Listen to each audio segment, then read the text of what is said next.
Buen día con todos, equipo Relés. El día de hoy les voy a presentar una capacitación acerca de la clasificación, manejo de sustancias químicas y hojas MSDS.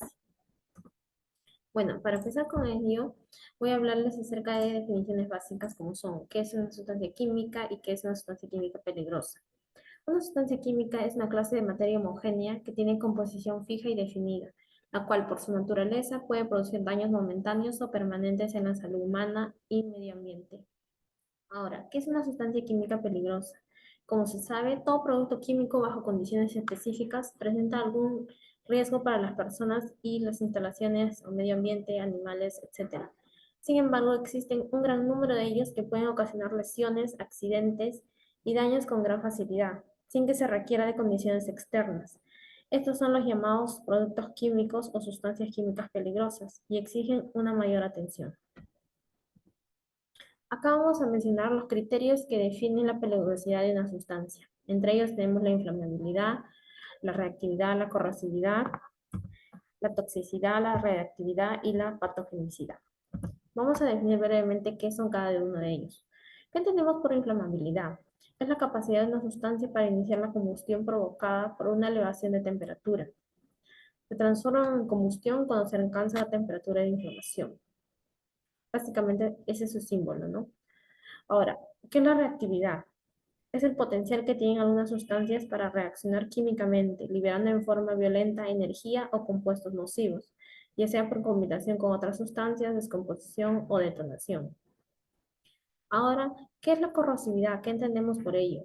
Es el proceso de carácter químico que es causado por determinadas sustancias que desgastan a los sólidos o que pueden producir lesiones más o menos graves a los tejidos vivos. Ahora vamos a ver, ¿qué es toxicidad? Es la capacidad de una sustancia de ser letal en baja concentración o de producir efectos tóxicos, acumulativos o mutagénicos. Y básicamente su símbolo es una calavera, ¿no? Como pueden ver.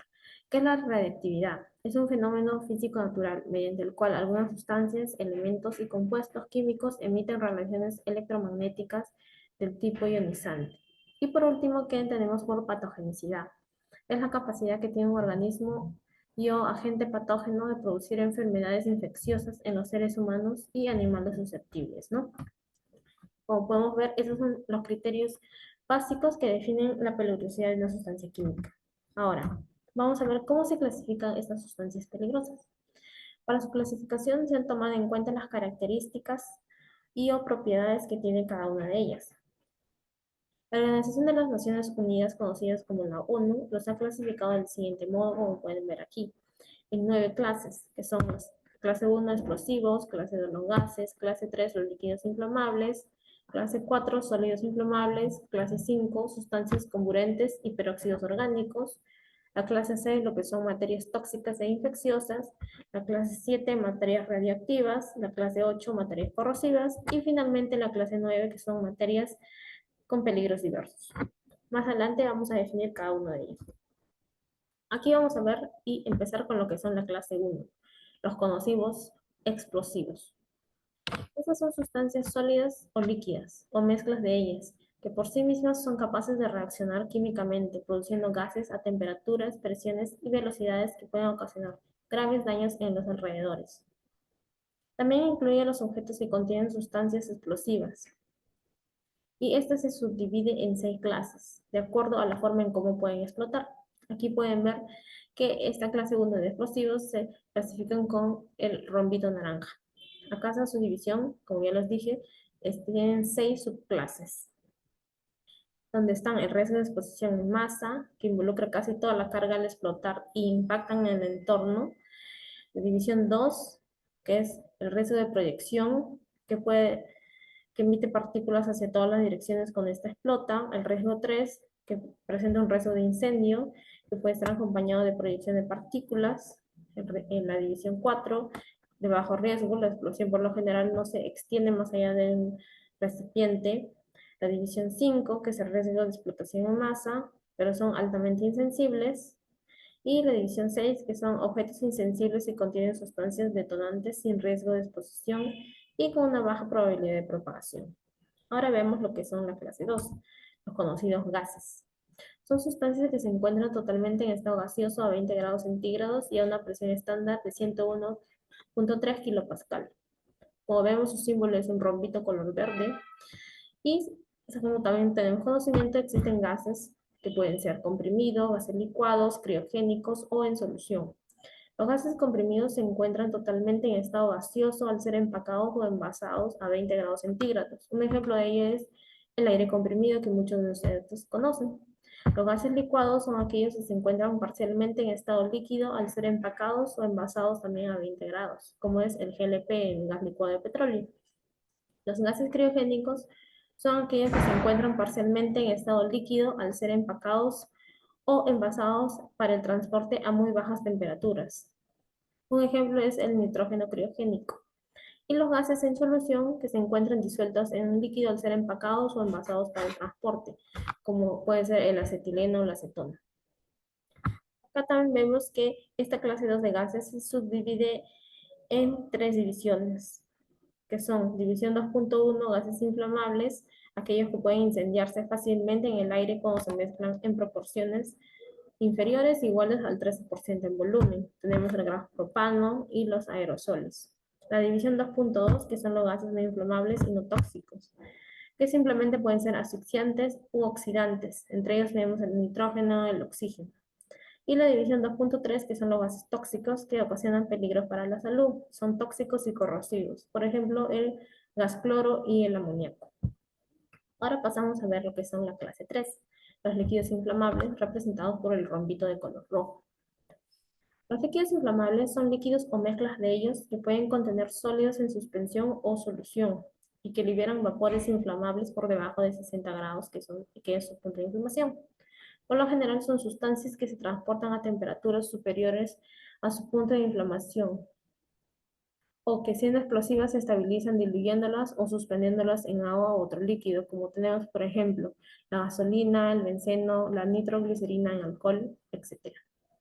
Ahora, veamos la clase 4, que son los sólidos inflamables. Son sólidos o sustancias que por su inestabilidad térmica o alta reactividad ofrecen peligro de causar incendio. Estos sólidos inflamables se subdividen en tres divisiones, como podemos observar aquí. La división 4.1, que son los sólidos inflamables o explosivos. Entre ellos tenemos el fósforo, el nitroalmidón, etc. La división 4.2 son sustancias que son espontáneamente combustibles. Se calientan al contacto con el aire bajo condiciones normales y sin aporte de energía. Entre ellos tenemos el carbón activado, el sulfuro de potasio, etc. Y la división 4.3, que son sustancias que emiten gases inflamables al contacto con el agua. Son aquellas que relacionan violentamente con el agua o que emiten gases que pueden inflamar en cantidades peligrosas cuando están en contacto con ella. Aquí tenemos a lo que son los metales alcalinos, como el sodio, el potasio, el carburo de calcio, el cual sabemos que desprende la acetileno. Ahora, la clase 5, aquí tenemos las sustancias comburentes y los peróxidos de hidrógeno. Como podemos observar, se divide en dos divisiones, que son el 5.1, las sustancias comburentes, que generalmente contienen o liberan oxígeno y causan combustión de otros materiales, como son el nitrato de potasio, el peróxido de hidrógeno, más conocido como la oxigenada, y la división 5.2, que son los peróxidos orgánicos, que son sustancias de naturaleza orgánica que contienen estructuras bivalentes, que generalmente son inestables y favorecen una descomposición muy explosiva. Entre ellos tenemos el peróxido de benzoilo, la metiletilcetona, etc. Ahora veamos la clase 6, en la que cuáles están las sustancias tóxicas e infecciosas. Este tipo de sustancias se relacionan directamente con los efectos adversos que generan en la salud humana. Para clasificarlas se requiere conocer datos como la DL5, 50 oral y dérmica, así como la CL50 inhalatoria, que son básicamente términos que se utilizan en toxicología. Ahora, veamos aquí, esta clase 6 se subdivide en dos, que son la división 6.1, que son sustancias tóxicas. Aquí están los líquidos o sólidos que pueden ocasionar graves daños a la salud o muerte al ser ingeridos o inhalados o estar en contacto con la piel. Sales de metales pesados, cianuros, plaguicidas son un ejemplo de ello. Y la división 6.2, que son las sustancias infecciosas, aquellas que contienen microorganismos reconocidos como bacterias, hongos, parásitos, que pueden ocasionar una enfermedad por infección a animales o personas. Tenemos al anthrax, el Escherichia coli, la salmonela, etc. Ahora, la clase 7 tiene a lo que son los materiales radioactivos, que ese es su símbolo, como pueden observar al lado izquierdo. Son materiales que contienen peligrosidad dependiendo de la cantidad de radiación que generen, así como la clase de descomposición que sufren. La contaminación por radioactividad empieza a ser considerada a partir de los 0.4 berkelios por centímetro cuadrado para emisiones beta y gamma. Básicamente está relacionado a lo que son emisiones radiales, ¿no? Ahora veamos la clase 8, que son las sustancias corrosivas. Son sustancias que por su acción química pueden causar daño severo o destrucción de toda la superficie con la que esté en contacto, incluyendo nuestra piel, los tejidos, metales, textiles, entre otros. Causa quemaduras muy graves y se aplica tanto en líquidos como en sólidos. Podemos ver aquí su representación. Y por último tenemos la clase 9, que son las sustancias con peligros diversos. Aquí se encuentran sustancias no cubiertas dentro de las otras clases, pero que ofrecen riesgo, incluyendo, por ejemplo, que sea un material modificado genéticamente, sustancias que se transportan a elevadas temperaturas y sustancias peligrosas para el ambiente. Bueno, esas fueron las 9 clases que mostré inicialmente, que están aquí, que son la clasificación según ONU de las sustancias peligrosas. Ahora, luego de haber dado a conocer pequeños alcances de cada una de estas clases, vamos a ver las vías de ingreso de los contaminantes químicos. Como nosotros sabemos, hay muchas vías de ingreso de estos contaminantes en nuestro organismo. Entre ellas tenemos que puede ingresar por la vía respiratoria, a través de la nariz, la boca y los pulmones, puede ingresar por la vía dérmica, a través de nuestra piel, por la vía digestiva, a través de boca, estómago, intestinos, al momento de ingerirlo, y por la vía parental, a través de heridas o llagas. Consideraciones para una correcta manipulación de sustancias. ¿Qué se recomienda? De preferencia, evitar fumar, consumir alimentos o bebidas en ambientes donde estén estas sustancias químicas. Se debe tener en cuenta que no se debe reutilizar botellas de agua o contenedores de bebida para almacenar sustancias químicas, si es que no se encuentran debidamente rotulados. Para evitar cualquier tipo de contaminación o generación de reacción química, se debe mantener los recipientes correctamente cerrados. Solo se debe permitir el ingreso al personal autorizado o capacitado acerca de estos peligros y riesgos que involucran dichos productos. Y por último, es muy importante el uso adecuado de los BPs según sea el caso y el nivel de exposición. Ahora, acá vemos un cuadro de compatibilidad para almacenamiento y transporte de materiales peligrosos. Vemos un cuadro de doble entrada donde en la parte derecha, en la parte horizontal, está la clasificación de los líquidos como son inflamables, sólidos comburentes, corrosivos, tóxicos, nocivos, etc. Y en la parte vertical izquierda tenemos también los líquidos inflamables, los corrosivos, las sustancias tóxicas. Básicamente este cuadro es un cuadro de doble entrada que nos muestra qué restricciones se debe tener en cuenta al momento de tener un material A con un material B, de un tipo A con un tipo B. Por ejemplo, los puntos verdes nos quieren decir que se pueden almacenar esos dos materiales juntos y revisar sus hojas de seguridad, como son un líquido inflamable, se puede almacenar junto a otro líquido inflamable, es correcto. Un punto amarillo significa que se puede almacenar juntos, pero con ciertas medidas preventivas, como son, por ejemplo, un sólido comburente se puede almacenar junto a otro sólido comburente, pero se debe tomar ciertas medidas. Y los puntos rojos que no se pueden almacenar juntos y no deben estar en la misma área. Por ejemplo,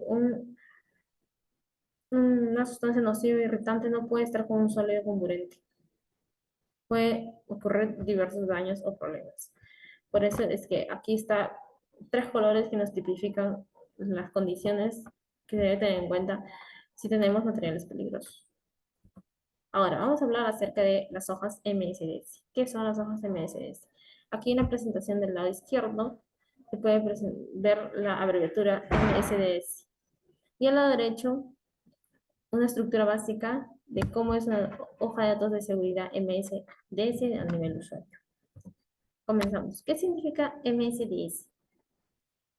En sus siglas abreviadas en inglés significa materiales de seguridad datos y hoja, de acuerdo a sus iniciales. ¿Qué cosa es? Es un documento que nos brinda información detallada sobre la naturaleza de una sustancia química, tal como sus propiedades físicas, químicas, información sobre su salud, seguridad, fuego y otros riesgos al medio ambiente que la sustancia puede causar. Acá el contenido de una hoja MSS básicamente contiene 16 secciones que se va a detallar más adelante. ¿Qué entendemos por el NFPA 704? Según sus abreviaturas, es la Asociación Nacional de Protección contra el Incendio. ¿Para qué usamos? Acá vemos una imagen de un rombito. ¿Para qué usamos este rombo? De acuerdo con la Asociación de Protección contra Incendios, este rombo es un sistema de identificación de riesgos para que en un eventual incendio o una emergencia las personas afectadas puedan reconocer los riesgos de los materiales y su nivel de peligrosidad respecto al fuego y diferentes factores. Aquí en la imagen vemos el rombito que está clasificado en el nivel de riesgo, la inflamabilidad, la reactividad y un riesgo específico que pueda tener el producto.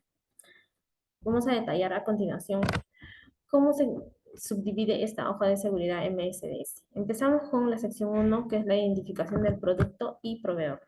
Aquí vemos un ejemplo de una hoja de seguridad de un thinner acrílico. En esta sección se puede encontrar el nombre químico de la sustancia, su forma de uso. A su vez se puede observar su clasificación de acuerdo a las Naciones Unidas y al NFPA 704. Y del mismo modo se puede visualizar datos acerca del fabricante y sus teléfonos de emergencia. En la sección 2 tenemos la identificación de peligros. En este punto se puede dar a apreciar los riesgos para la salud del producto químico, así como también los riesgos significativos para el ambiente y los riesgos específicos que podría tener el producto. Acá vemos en la imagen la identificación de peligros está riesgos por ingestión, inhalación, contacto con ojos, contacto con piel. En la sección 3 encontraremos la composición y los ingredientes. En este ítem se encuentra la composición química y la cantidad representativa de cada componente si es que se tratara de una mezcla, claro. Ahora, en la sección 4 tenemos lo que son las medidas de emergencia en primeros auxilios. Tal como se puede observar acá en la imagen del cuadrito, se pueden encontrar las medidas a tomar en caso se presente alguna emergencia en relación a la sustancia.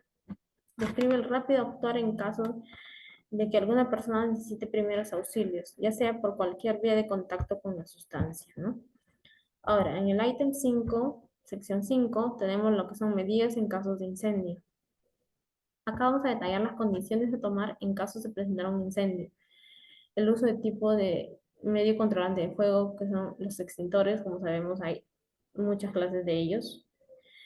Y nos informa de las condiciones que se debe tener para mantener la escena del suceso que se podría propagar. Ahora, en la sección 6 tenemos lo que son medidas a tomar frente a un vertido o un derrame accidental. En esta sección se mencionan las acciones a tomar en caso se produzca un derrame de la sustancia, lo cual abarca en función del espacio y aislamiento del personal. Acá básicamente nos dice cómo eliminar la fuente de emisión, se debe ventilar la zona, se debe alejar, aislar a las personas, etc.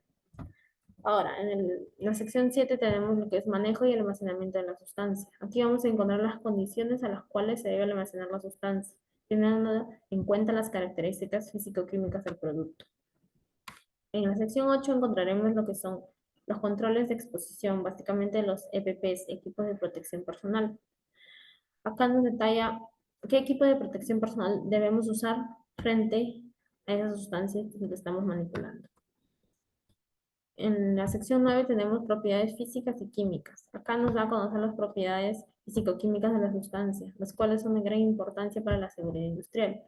Entre ellas destacan básicamente el punto de ebullición, el punto de congelación, el punto de fusión, el pH, la solubilidad, la densidad, la presión de vapor, su peso molecular, en fin, otras de sus propiedades físico-químicas. En la sección 10 tenemos lo que son la estabilidad y la reactividad de la sustancia. ¿Qué entendemos por estabilidad? Nos muestra si una determinada sustancia tiende a reaccionar espontáneamente o a descomponerse cuando entra en contacto con otro elemento. ¿Y qué es la reactividad? Nos describe el cómo podría reaccionar la sustancia frente a una variedad de sistemas químicos potenciales. Es decir, nos va a mostrar qué tan rápido inicia una reacción química en presencia de otro componente, ¿no? Ahora, en la sección 11 tenemos información toxicológica. Acá nos muestran consecuencias de la exposición si es que las hubiera, ya sea por cualquier vía de contacto al cuerpo humano, así como las señales, los síntomas y los efectos que puede producir dicha sustancia en nuestra salud. En el punto o sección 12 tenemos la información ecológica. Aquí nos describen efectos que tiene esta sustancia química en el medio ambiente, si es que se liberara. Información sobre ecotoxicidad, potencial bioacumulativo y otros efectos adversos. En la sección 13 tenemos lo que son consideraciones de disposición.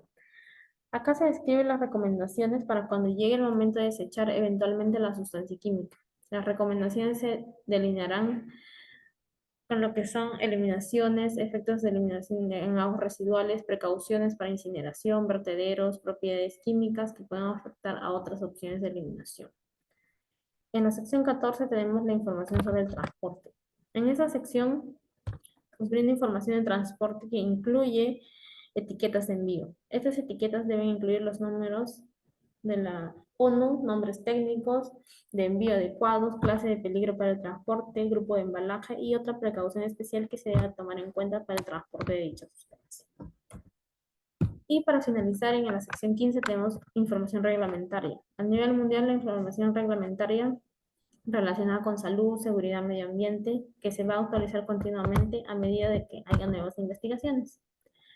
Esas incluyen actualizaciones de peligros, información adicional de riesgos y otros, ¿no? Y para último, la última sección, que es la sección 16, información adicional. Esta última sección incluye información sobre el historial de las versiones de esta hoja de seguridad y abreviaturas utilizadas, ¿no? Y bueno, eso sería todo. Espero que haya sido muy productiva esta exposición. Y recuerden tomar en cuenta todas las consideraciones que te he mencionado al momento de manipular una sustancia química. Recuerden siempre, por favor, la seguridad no es un pasatiempo, es tu vida. Cuídate y cuidémonos todos. Gracias y hasta otra oportunidad.